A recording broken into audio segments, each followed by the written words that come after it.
Maithili express की शानदार प्रस्तुति।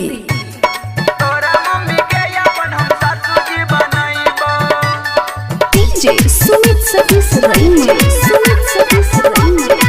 खुशी रिकॉर्डिंग स्टूडियो बलुआहा। कितनो फुसल भी नए बात में आईबो, कितनो फुसल भी नए बात में आईबो। कंठी किया मम्मी जाके मम्मी के बताईबो, कंठी किया मम्मी जाके मम्मी के बताईबो। बात मान फुलझड़ी के सैया हम लगबो, बात मान फुलझड़ी के सैया हम लगबो। ये तोरा मम्मी के अपन हम सासू जी बनाइबो, ये तोरा मम्मी के अपन हम सासू जी बनाइबो, सासू जी बनाइबो। तोरा मम्मी के अपन हम सासू जी बनाइबो। DJ Sumit Satish mix by Aman Akhil. जहाँ जहाँ जाछिए छोरा तू जाछी संग रे।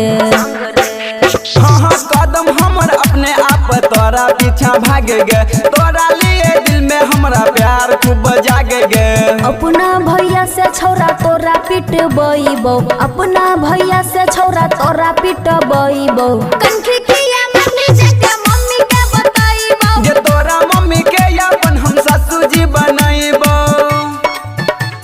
तोरा मम्मी के अपन हम सासू जी बनाइबो। डीजे सुमित सतीश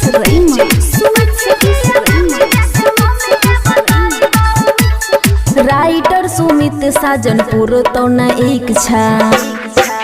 हाँ हाँ दीपक दिलदार छियो यार तोहर सच्चा, सुबह से सुहाना के पुराए देने इच्छा। एहन दीपावली के रोज जे सताईबो, एहन दीपावली के रोज जे सताईबो। कंठी किया मम्मी जाके मम्मी के बताईबो, ये तोरा मम्मी के अपन हम सासू जी बनाइबो।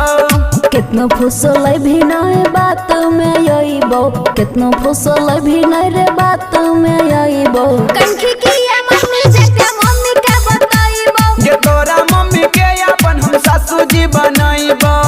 एक बेर आजमा के देख ले। खुशी रिकॉर्डिंग स्टूडियो बलुआहा।